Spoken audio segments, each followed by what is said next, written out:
Hello and welcome to Gazzetta Football Korea, your beginner's guide podcast all about South Korean football. I'm your host, Martin Jones. With me today is Korean football expert Tom Clark. Annyeonghaseyo. Good morning. How are we? Not too bad, thanks you. Yep, excellent. Ready to get cracking. We took the weekend off, listener, but we're back. No Monday pod, but we're here on Thursday. Why is that? Well, we had a midweek round of fixtures, so we're going to catch you up with last weekend's action and also the midweek action. Games coming thick and fast, so this is very much a pod of hot takes and reactions, but we'll do our best to break it down for you. We'll also look ahead to this coming weekend's fixtures, which will take us to the end of the regular season, after which the league splits in two and they play 5 more matches. We'll, of course, be across all of that, but now let's crack on with Game Week 20.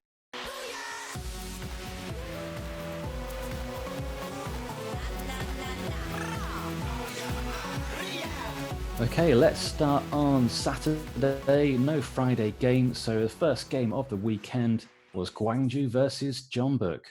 Gwangju in 7th, they were unbeaten in 6 games. Jeonbuk were 2nd, they'd lost 2 in a row. Jeonbuk didn't lose a third, but they didn't win either. And this one finished 3-3. Yeah, this was a really good game, actually. It swung both ways, lots of chances, some good defending, some bad defending. It was just a good, fun game. Won Sang continuing his good form, getting a brace for Gwangju. There were just goals and chances galore here. Some good goals, some poor defending, some good defending at the end from Jeonbuk. Just all-round good game. Both sides had chances to win, particularly Gwangju in injury time. I think they have 4 chances in injury time, like in decent chances. One of them hit the post. So just in injury time, it was a good game. Yeah, 3-3. I think Gwangju now are definitely my second favourite team. It's official. Totally on board with Gwangju. And I think they're the team as well, which I've swung the most on, because at the beginning of the season, we were just talking about how rubbish they are. But it's they're not short on entertainment in their games. No, it's 3-3, and it's Jeonbuk are just throwing points away at the minute. But yeah, like you say, Gwangju are great fun to watch right now. So that was 3-3. Gwangju dropped to 8th. Jeonbuk stayed 2nd. Next up for the champions, Ulsan on Tuesday, which we'll come back to later. Saturday morning, 11 a.m., we also had Sangju Sangmu versus Songnam. Sangju in 3rd, despite gaining and losing players due to military service starting and ending. They were still getting wins, which is credit to manager Kim Tae-won. Songnam were in 8th, fresh off their victory over the champions Jeonbuk. We called this as a 1-0 to Sangju, the most bankable result in K1. Songnam kept their side of the bargain, but Sangju didn't, as it ended 0-0. Yeah, I guess this was probably the second most likely result, 0-0 here. I mean, Sangju get their 1-0s, but Songnam don't score too many, but they keep a fair few clean sheets. And this is another good result for Songnam. They're backing up against their win over Jeonbuk the week before. Sangju had won 2 on the bounce going into this game, so they were favourites. So well done to Songnam, really. They've had a really tough run of games, and they're sitting on 4 points from those 4 games, which definitely would have taken that at the start of that run of games. I think with Songnam, we know they're good defensively, but then they'll just chuck in a couple of results where they can see 2 or 3 and you think, oh, this is it, they're going to plummet.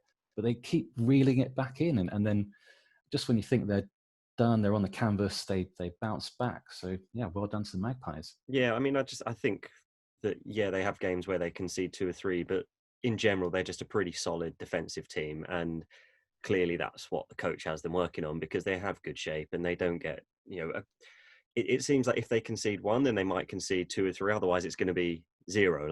But yeah, credit to them that they know their limitations in attack, so they're concentrating on the defense, and they're pretty solid team. So that was 0-0, and that saw Sangju stay in 3rd, and Songnam went up to 7th. Also happening at the same time, Saturday 11 a.m. UK time, was Ulsan versus Daegu. Ulsan were in 1st. They'd only dropped 4 points in their previous 10 matches. Daegu were 5th on some really bad form. They'd lost 4 of their previous 5, but both teams took a share of the spoils here as it finished 1-1. Yeah, Ulsan will be disappointed with this. You mentioned how poor Daegu's form has been, so they were there for the taking. And for the second weekend running, Ulsan were kicking off after knowing Jeongbuk had dropped points, and for the second weekend running, they couldn't make it count. So they'll be disappointed, and I think they'll be more disappointed this week because they went ahead this time. So they went ahead through an own goal. Then Daegu came back and equalised with a penalty from Cecilia, and I mean it was a definite penalty, but it was poor defending. Really shouldn't have been going in there like he did. And I think this feels a bit worse than last week because last week they went behind and then they fought back, which shows good character. This week they took the lead and they couldn't hold on and they couldn't capitalise on it. So yeah, disappointing for Ulsan, but it sets up Tuesday's game for it set up Tuesday's game to be a cracker. I just wonder at this stage of the season how they're getting on with the lack of fans, and I wonder if this is contributing to perhaps a few flat performances, because it must be so hard to go through. I know it's a shortened season, but to go this far into a season without fans just giving you that extra lift, that impetus, just reminding you how important these games are. Yeah, it might be a fair point. And of course, we did have fans in for a couple of games that I don't actually know off the top of my head if Ulsan won those games or not, or what, or if home advantage came back for those games. Be something to look into. But yeah, you may have a very good point there. So that game finished 1-1. Ulsan stayed first and Daegu stayed fifth. Moving on to Sunday's games. Sunday, 9:30 a.m. FC Seoul versus Suwon Blue Wings. Seoul were in ninth. They'd only lost once in their previous six. Suwon were 11th. They'd only won once in their previous six. This is, of course, listener of the Super Match and traditionally the biggest fixture in the K1 calendar. It's finished 3-3, somewhat surprisingly, back in game week 10. No repeat of that here. Seoul took this one 2-1. Yeah, it was another own goal and penalty in this one, like the Ulsan Daegu game. And Han Sung-gyu got the winner for Seoul with about half an hour to go. Ki Sung-young got 45 minutes of action under his belt, which is good to see. So I guess he'll be, chomping at the bit to start a game soon. And it was a good win, start a game and finish a game. Get a whole 90 minutes under his belt. I mean, and it was a good win for Seoul. And we're recording this part of the pod before the match against Incheon. So currently they're in the top six. Yeah, probably if they could choose anyone to play, it would be Incheon to try and secure that top six and have no worries about relegation and then look to push on for the last few games of the season. But this is a worrying result for Suwon, and they are just 2 points clear of the relegation spot as we speak. So, yeah, they could be in a proper relegation battle. All the great escape narratives with regard to Incheon have mostly been focusing on Incheon's results, but we've got Suwon here just doing their bit just to make things interesting, which is good for the neutrals, I guess, if not for Suwon Blue Wings fans. Yeah, absolutely. Like, it's all well and good Incheon picking up points, but if other teams don't drop points, then there's no relegation battle on. And there's 2 points between them as we speak on Tuesday. So we'll see how it is on Thursday. But yeah, it could be a very interesting end to the season. The times I've seen Suwon recently, I haven't really been that impressed. Most of the teams seem to be playing with some kind of plan, but I just don't really get that feeling with Suwon. I mean, I know the gap is 2 points, so the answer to this question is probably yes. But I mean, a Suwon in genuine peril here, do you think? Yeah, I really do. Okay. With the caveat, we're recording this on this half of the pod on Tuesday. We'll see what we have to say after the games on Wednesday. Suddenly we could be talking about a 5 point gap, and we look a bit silly. But yes, no, I think with just a few games to go, they are in danger. Yeah. So that finished 2-1 to Seoul. Seoul went from 9th to 6th, and Suwon stayed 11th. Also on Sunday, 11 a.m. UK time, was Gangwon versus Pohang Steelers. Gangwon were in 6th coming into this game. What can you say about Gangwon? They beat Jeonbuk and then they lost to Incheon. Pohang were in 4th. They looked to be back on form after losing 3 times in 4 games. And Pohang continued their good form here, winning 3-0. Yeah, it was a good win for Pohang this. They scored in the first minute and they just never looked back from them. So Palacios seems to be a bit of a utility player for Pohang. He plays across the front three, he can play up front. So he's a really useful player for them to have. And he didn't start the season off particularly well, but he's in some good form at the minute. And talk about players in good form, Song Min-gyu, he's continuing his impressive season, got another goal here. And Palacevic also got in on the act. It was just a really solid, good win from Pohang. And Gangwon just didn't show up at all. Yeah, good win here for Pohang. Scored 3 goals, but Ilyuchenko, top scorer, didn't score. So they are spreading the goals around. And those 4 players that we've just mentioned, Palacios, Song Min-kyu, Palacevic and Ilyuchenko, all got at least 5 goals for the season, which is good. So that game finished 3-0 to Pohang. Pohang stayed 4th and Gangwon dropped from 6th to 9th. The final game of the weekend, taking place at noon on Sunday, was Busan iPark versus Incheon United. Busan were in 10th. They continue to be a little bit of an up and down team. Incheon were in 12th, as they've been for most of the season. This looked on paper like a nice fixture for Incheon. They couldn't capitalise, but they did at least take a point. This finished 0-0. Yeah, I mean, this was a great chance to put the pressure onto Suwon going into these midweek games. You know, as you say, this was the last game to kick off. So Incheon knew a win would take them level with the team in 11th, but they couldn't manage it. But like you say, a point is better than nothing. So it's a clean sheet for Incheon. And at this stage of the season, every point counts. So if Suwon are losing and dropping all 3 points, then 1 point is better than none for Incheon. So solid defence, keep it 0-0. You know, they're just 1 win away from moving off the bottom spot, which is massive. Yeah, who'd have thought that a few weeks back? I remember we were talking a little bit tongue in cheek, but we were asking the question: are Incheon going to go the season winless? And no, they won't. And get this, Tom. Here's a fact for you: Incheon have got 10 points from their last 5 games, which puts them second in the form guide behind Ulsan. That's brilliant. Well, then hopefully they can get a few more in the next couple of game weeks and make it a really interesting end to the season. Yeah, especially if they can pull in Busan and Gangwon as well, and the teams above. I think you think Songnam are probably safe, but Gangwon and Busan we'll see. They'll be looking over their shoulders. Absolutely, and we're going to be catching up in 48 hours time after the Wednesday games, and it'll be interesting to see what's happened to those and see whether Incheon have made any more ground up. So final score there was Busan 0, Incheon 0. Busan stayed 10th, Incheon stayed 12th, but it's getting close. It's getting close down at the bottom there.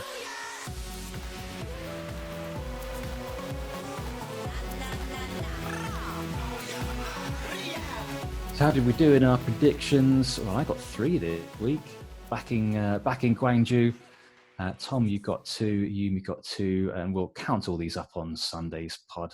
Otherwise, it's just going to get even more confusing than it already is. So just to recap the table as it stood at the end of game week 20, at the end of the weekend's games, Ulsan were 5 points clear of Jeonbuk, Sangju, Pohang and Daegu continuing to make up the top 5. Down at the bottom, Suwon were 2 points clear of Incheon, and the rest were all swapping places in that race for 6th place. Stay tuned to see how that all shook out in the midweek games.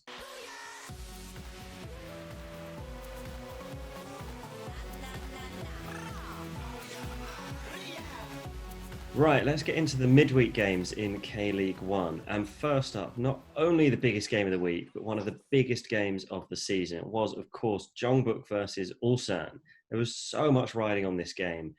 Ulsan have been so close to a league title a couple of times recently, and who pipped them last season by just a single goal? Of course, it was Jeonbuk. The only team Ulsan have lost to this season? Jeonbuk. A win for Ulsan here would have put them 8 points clear with 6 games to go. At that point, you say title over, I think. But who brought the win on Tuesday? It was Jeonbuk, and it was 2-1. Martin, tell us about this one. Yeah, it was indeed 2-1 to the champs, bouncing back after a couple of dodgy results recently. A couple of strange selection decisions by Kim Do-hoon, Ulsan manager. 22-goal junior Negrao was left on the bench. So too was Norway international striker and friend of the pod, Bjorn Jonsson, and also their top assister, Kim In-sung. So a few heads were being scratched over that. Junior did come on early in the first half, one of these kind of strange first half substitutions, but still a bit of a strange one.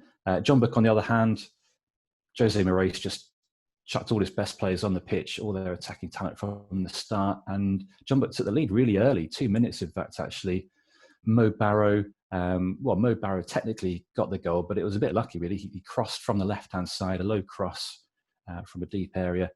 Han Go-won was the intended target, and Han was in the box. He got to the ball, but he wasn't in a position to get a shot away.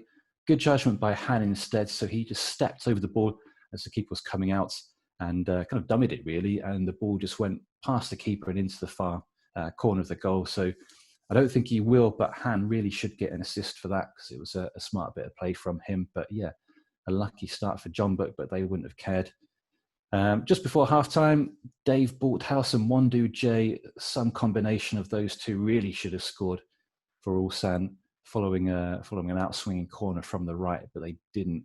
So John Book went into the break 1-0 up. And in the second half, Mo Barrow, Han Go-won combined again for John Book's second, with Han turning in Barrow's cutback to make it 2-0. Ulsan got a penalty in stoppage time. It looked a bit dodgy to me. It looked like players just jumping up and going for the ball. But Ulsan were given the penalty. Junior put it away for his 23rd goal of the season, but it was academic anyway because it was late in stoppage time. But yeah, massive game, and John Book took the 3 points.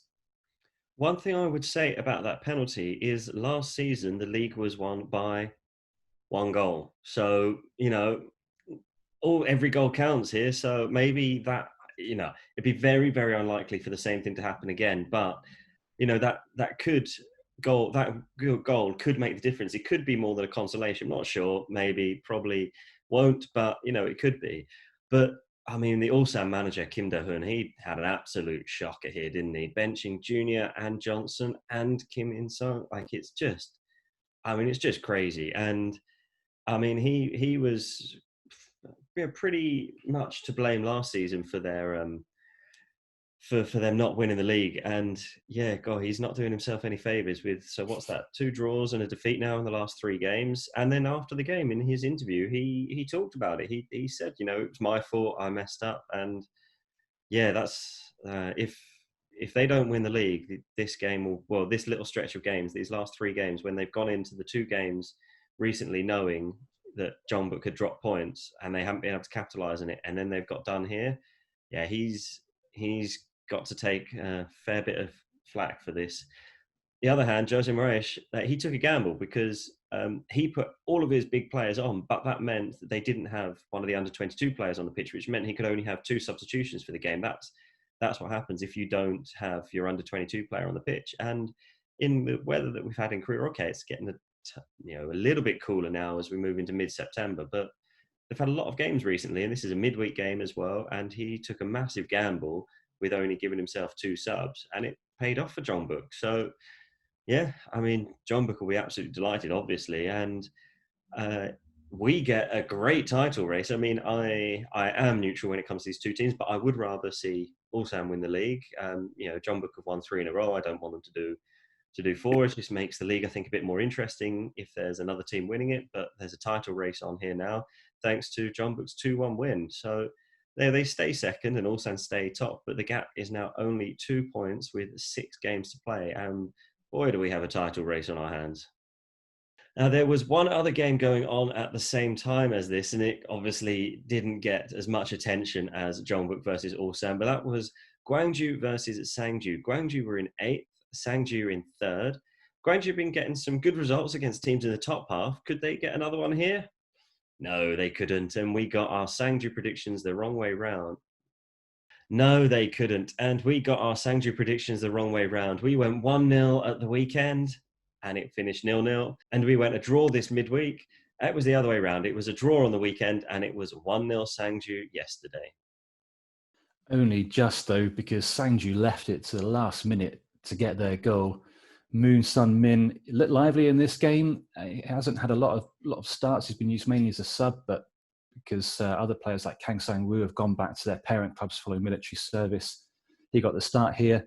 He is a quality player though, Moon Sun Min. He looked lively in this game, and his dinked cross to the far post was squared back across goal by Lee Kun Ho for Jung Jae Hee, just a tap in from close range.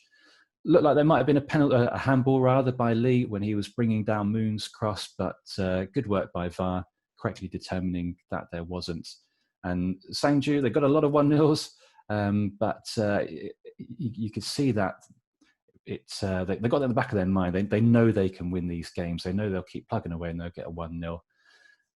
But as for Gwangju, that was their first defeat in 8 games. And during that run, they've played Pohang, Daegu, Ulsan, and Jeonbuk, which is really impressive given they didn't score a single goal in their first 3 games. As I said, Sangju, that's their 7th 1-0 of the season. That's crazy, that, isn't it? A third of their games this season, they've won 1-0. That is, that is a bizarre... And it's an impressive stat. You know, that's 7 clean sheets and they've got the job done. They've seen the game through. So fair play. So, yep, that finished Gwangju 0, Sangju 1. Gwangju drop a place to 9th and Sangju stay in 3rd. Now, there were 4 games on Wednesday, and starting off here with Busan versus Gangwon. And this was 9th versus 10th. And 2 teams that could easily see themselves pulled into a relegation scrap. So a big game for these sides. And when they first met in Gameweek 10, it finished 4-2 to Busan. And that was the game that Lee Dong-jun burst onto your player radar, Martin, as he got 2 goals and 2 assists. Did he do anything this week? No, he didn't. This time round, it was Gangwon who took the 3 points as they won 2-1. All the goals happening in the second half here. Cho Jae-won, who's another player we've mentioned quite a bit on these pods, good player, opened up things for Gangwon, tapping in at the far post after a nice attacking move, typical Byung-soo ball move, getting lots of players into the box, short passing. Busan equalised not long after that. Centre-back Kim Dong-woo with a header from a corner. But the winning goal came with 7 minutes left, and it's easily the pick of the bunch. Substitute Lee Young-jae, 25 yards out, and the ball just sat up nicely for him. And he hit a really powerful curling side-footed shot, so he didn't put his laces through it. He just hit really firmly with the side of his foot and curled it into the top left corner. And they had a great camera shot from behind him as he took it, and you could see where the ball started off yards outside the goal. Remember that Roberto Carlos goal from probably 20 years ago. Steady on. But yeah, it started several yards outside the post, then just curled back in. Lovely technique, goal worthy of winning any game. And yeah, that's exactly what it did. It finished Busan 1 and Gangwon 2. So Busan drop a place to 10th, so they really are in the relegation scrap. But just to show how tight it is down in that bottom half of the table, Gangwon move up 4 places to 6th. Another game going on Wednesday was Suwon versus Pohang, and Suwon were in 11th, Pohang 4th. This was a 1-1 draw when they met in Game Week 11, and something that was a bit of a surprise to us at the time, and we both predicted Pohang win again this time round. And was it another draw, or was it a Pohang win, Martin? It was another draw, and it was a 0-0 draw, which was surprising. Main thing here, there's a really strange non-penalty in this game. Suwon's Kim Min-woo was running into the box from the left-hand side, and Pohang right back John Min Kwang just flopped into him and bundled him over. There's a definite foul. It might have started outside the box. The referee was about to blow his whistle, but another Suwon player ran onto the loose ball, so he waved play on. He crossed it inside. Pohang keeper Kang Hyun-moon kind of deflected the ball up in the air. As it dropped, Kang pulled down Suwon striker Han Suk-hee with a hand around the forehead. So referee gave a penalty for that. So I was watching this thinking, okay, fair enough. That's 2 penalties. There probably is a penalty in there. But VAR then got involved, and that penalty was overturned. And then a handball was given against Kim Min-woo, who was initially bundled over. And it was a strange one because he only handballed it, or kind of armballed it really with his upper arm, because he was fouled. And it was a strange sequence. And I think the only logic I could pick out from that was because the referee had played advantage from that initial foul, maybe that gets essentially wiped out, and then the next event after that was the handball. So should have had a penalty there.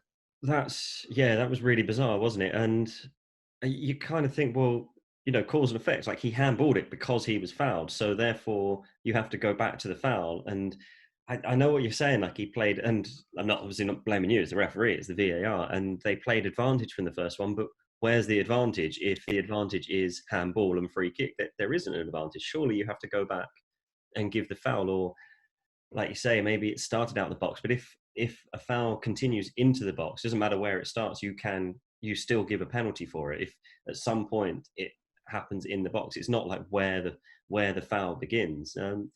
Yeah, very bizarre. What did you think? Do you think that should have? I think that should have been a penalty, because I don't think you can say, well, we played advantage, because there was no advantage. Yeah, I think there were two penalty incidents there. So I think Suwon definitely should have had a penalty from one of them, regardless of how you do it. You either play advantage and then say, right, okay, it's a penalty for when Kang brought down the striker, or you go back to first instance, and that was a penalty as well. So yeah, definitely should have been a penalty in my book. This could be huge come the end of the game, at the end of the season as well. So yeah, like, you got to feel a bit for Suwon. They've really been hard done by. They have, but it stayed 0-0. Ilyichenko really should have won it for Pohang with 12 minutes to go, but he uncharacteristically blazed over, and it ended a draw. Yeah, so that 0-0 draw there leaves Suwon in 11th and Pohang stay in 4th. Now, another game on Wednesday was a huge game for Incheon United at the bottom of the table. Incheon obviously in 12th, Seoul in 6th going into this game. And we said, on paper, this looked like a reasonable fixture for Incheon in their quest to escape the drop. Seoul have been picking up some points recently, but they're not a fantastic team. And Incheon got the 1-0 win. Yeah, Incheon with the win, Tom. They're going to do it. The Great Escape is on. Well, at least it's definitely plausible, which I don't think we could have said before. But Seoul hit the post in the first half, but Incheon had the better chances. Mugusa got a hat-trick a couple of games ago against Gangwon, and all the chances fell to him in that game. All the chances fell to him in this game as well, which is what Incheon would have wanted, but he couldn't put any of them away. Second half, Seoul had a goal disallowed, which I thought was a little bit harsh. It was disallowed for a perceived foul as the ball was basically on the line going into the goal. There was a 50-50 shout on a penalty for Seoul, which was turned down. And in Gameweek 17, the super sub Song Shu got the winner in Incheon's 1-0 against Suwon, and he did the same thing here. It was shoe time, Tom, as they say in the commentary. But moments after the penalty shout, it was only about a minute, I think, after that, Aguilar and Song just kind of 1-2'd their way through the middle of the Seoul defence. Keeper went down a little bit early, I think, in my book, and Song lifted over him to score. So that made it 1-0, and that's 13 points from their last 6 games, which is Champions League form.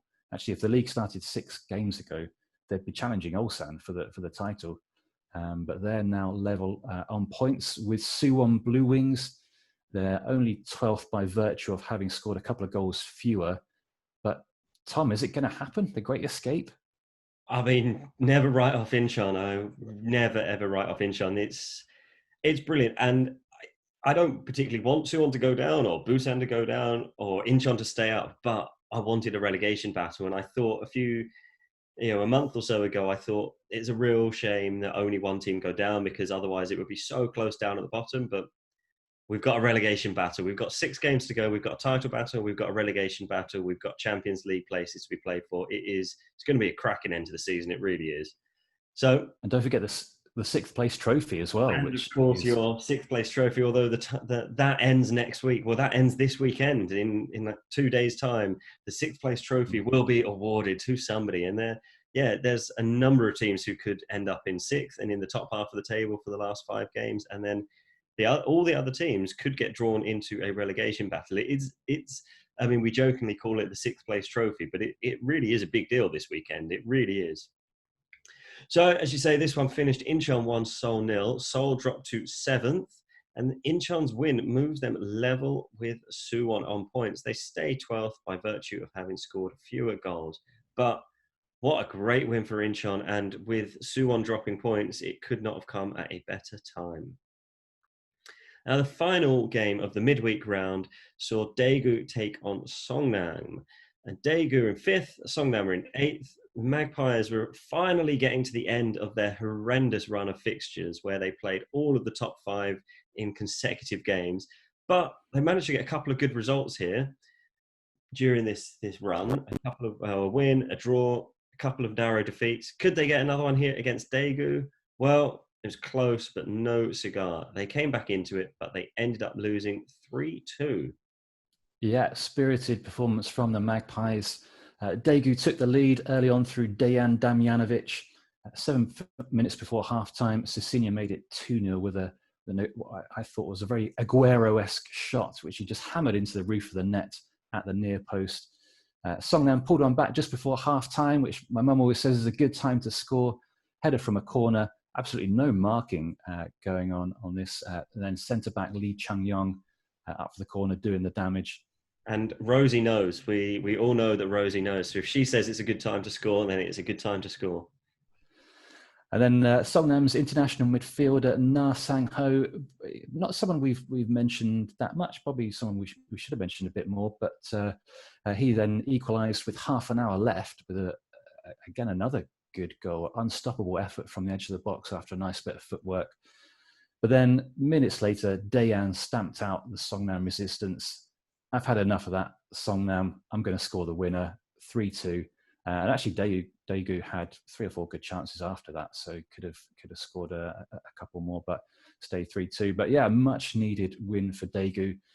Didn't make any difference in terms of the league positions, but it was their first win in 7 matches, and we're coming up to the split, and I think they really wouldn't have wanted to go into that split without having won in 7 games. So they get a win, get the monkey off the back. But it was another good performance for Songnam, and a little bit unlucky, but Daegu just had too much quality. Yeah, so that one finished Daegu 3, Songnam 2. Daegu stayed 5th, and Songnam drop a place to 9th. So it was a cracking few games we had, and the league is looking brilliant for the last 6 matches, isn't it? It is indeed. Ulsan are now only 2 points clear of Jeonbuk, as we said. It's then Sangju, Pohang and Daegu filling out the top 5. The race for the 6th place trophy, that's a big subplot this weekend because it's so tight in that bottom half, and any of the teams could drop down and find themselves in trouble. So if you get that 6th place spot, you know you're not going to get relegated regardless of what happens. You can just relax a bit. But yeah, Gangwon, Seoul, Gwangju and Songnam, so you've got 4 teams there, all separated by 2 points. Goal difference for a couple of those teams, or goal scored rather, is quite close. But then you've got Busan, a point behind in 10th. And then just 3 points behind them are Suwon and Incheon. So that means there's only 6 points between 6th and 12th. So we thought for ages we weren't going to get a relegation fight. But as of today, as we record this, we do. And obviously it's mainly between Suwon and Incheon, but I mean Busan, they've got to be a bit worried, haven't they? Yeah, no, they could very easily get drawn into it and this weekend's game gonna be interesting. And I mean, yeah, looking at the table now, one thing that really stands out for me is the horrendous goal difference for Seoul. Absolutely awful, minus 18 goal difference. I mean, Incheon are bottom and they've got a minus 14 goal difference. I mean, I'm looking at the table now and looking at the fixtures. I think it pretty much is between Suwon and Incheon, but Busan, I mean, there's only 3 points. They really, it's just 1 defeat and 1 win, and they're back into it. And because, of course, the bottom 6 will all be playing each other. So, yeah, I mean, it's such a cliche, but it becomes 6 or at the split 5 cup finals. It's such a cliche, but it's so true in this divide and this shortened season. It's going to be really exciting, and we're going to go on to it later. But with my predictions, I think the league stays as it is with these top 6 and these bottom 6. I can see Gangwon getting the win on the weekend and staying 6th. So So yeah, it's going to be fun. I think whoever finishes 7th, 24 points for FC Seoul and Incheon on 18th. I think 6 points is too much for Incheon to make up, so I don't see it going all the way up to them.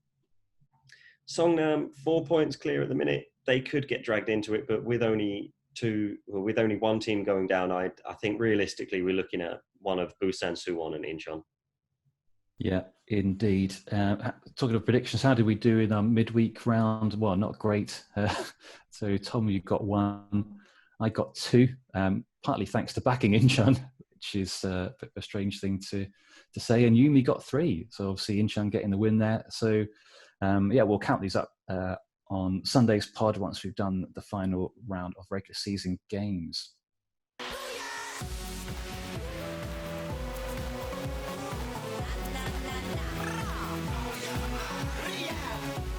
Okay, let's move on to game week 22. Final games of the regular season before the split. All games here are taking place at 7 a.m. Sunday morning UK time. Tom, are you ready for that? You ready for a 7 a.m. start? Yeah, absolutely. How many screens have you got? Yeah. Up at the crack of dawn, have I think probably realistically, I think the bacon sandwich will be half time. I don't think I'll be up to make a big breakfast before kickoff. So bacon sarnie ready to go at half time. Happy days. Okay, so what games have we got? Well, all taking place at the same time. So no particular order we're approaching these, but we'll start with Seoul versus Daegu. Seoul going into this game in 7th, Daegu in 5th. Seoul chasing the 6th place trophy. Daegu would love to take consecutive wins into the split. How's this one going to go? Well, looking at the games we've had this midweek, maybe you'd say probably a Daegu win here. So, but I don't know. I just have a feeling for a Seoul draw. I'm not sure why. A Seoul draw, a draw. I'm not sure why. It's just a gut feel. I'm going to go with a draw. I think I'm going to go for Daegu. It looked like they could have scored a lot of goals on Wednesday, so gone for a away win. Gangwon at home to Suwon Blue Wings. Gangwon currently holding on to the 6th place trophy as it stands. Suwon in 11th in the jaws of that relegation fight, barring something ridiculous happening in a Seoul Daegu game, which is possible in a Daegu game. Gangwon would secure 6th if they beat Suwon. And Suwon, not to be putting too fine a point on it, will be bricking it right now. Yeah, they really will. And I think they're going to be bricking it a bit more after this weekend because I'm going to Gangwon win. Yeah, I've gone for Gangwon as well. Probably a 2-0. Suwon, just a bit rubbish at the moment. The other team in the relegation fight, Incheon United. And what a game for them. They're at home to Ulsan. Incheon, of course, bottom. Ulsan, of course, top. Ulsan just wobbling a little bit, and this is going off on a slight tangent about the title race. This is what's making that more interesting, given how dominant Ulsan and Jeonbuk have been at times. But Ulsan haven't won in 3, and they've been far from prolific in those recent games. And Incheon, they've got 4 clean sheets in their last 6. Ulsan beat Incheon 4-1 last time round, but my spider senses say this might be Ulsan 1-0. What do you think? I mean, this is really hard, actually, which shouldn't be when it's bottom versus top at this point of the season, because Incheon are the form team out of these two anyway. But I can't do it. I can't back bottom team to beat top team. So I'm going to say an Ulsan win. I think it'll probably be quite close, but I also think that, I mean, Ulsan players, manager, they will have had a long, hard look at themselves. And I mean, they've only got 2 days to 3 days to prepare for it, but I think it will be 3 intense days in training, maybe not physically, but mentally. And I think they'll be up for this. I think they'll be ready. Maybe this was Kim Do-hoon's plan. He was resting players for the big game away, Incheon. Yeah, well, he rested players before this. And his picks the last few weeks have not worked out for him. And Ulsan's title rivals, Jeonbuk Hyundai Motors, they're at home to Busan iPark. Jeonbuk, of course, 2nd, Busan in 10th. And Jeonbuk, I mean, they just need a win here. And they will get a win. This is, I mean, because of Incheon's recent upturn, this is, I'd say, other than Suwon, this is probably the easiest game Jeonbuk could be facing. And yeah, I think they'll stroll this one. Yeah, I'd go with that at times. Busan at home, it doesn't feel like a banana skin, and I don't think I mean, we've said Busan are in the relegation fight. I don't think they're in quite enough trouble yet to be desperate and to be throwing the kitchen sink at it. So I think this could be 1-0 to Jeonbuk as well, to be honest. A couple more games. Pohang Steelers versus Sangju Sangmu. Pohang in fourth, Sangju in third. Along with Incheon, these are the other two form teams in the division. And a win for Pohang here would actually see them leapfrog the Army men. Yeah, but I'm going to go for a draw. I think they're two strong teams. There's no real home advantage for Pohang here, and yeah, I just think a draw. I'm gonna give this one to Pohang. I guess it's probably not true, but I guess players don't get cup tied. Well, obviously you can't get cup tied in the league because it's it's a league and not a cup. I just think of Kang Sang-woo. That's all really. He was so good for Sangju. Now he's back at Pohang. I could see him doing something in this game. It's the law of the X, isn't it? So they always come back and score against you. So I've gone Pohang win. Final game is Songnam FC versus Gwangju FC. Songnam in 9th, Gwangju in 8th. They're both level on points, so they both have a shot of grabbing 6th place. But only a win would give them a chance. Can either of them win this one, Tom? No, I think this one's going to be a draw, and it's actually quite crazy to think that one of these two could finish 6th going into the season. These Songnam were probably favourites, not mine, but I think in general they were a lot of people's favourites to be relegated. And Gwangju coming up, we were pretty down on them for the first few weeks of the season. So you got other K-League followers who are really down on Songnam, and then us who are really down on Gwangju. And it's two teams that, all right, 8th and 9th, but I think they would have both been quite happy with that at the start of the season. So the fact, and going into this game, last game before the split, having a chance of finishing the top 6, they would have taken that. Unfortunately for both of them, I don't think either of them will get it, as I think they will play out a draw. Yeah, I've gone for a draw as well, but I think it could be a bit crazy this game. I think it could be a bit helter-skelter. Gwangju, they do like a helter-skelter game. So, but I think a draw here as well. Any games there which take your eye, Tom, which you'll be focusing on? I think I'll probably have...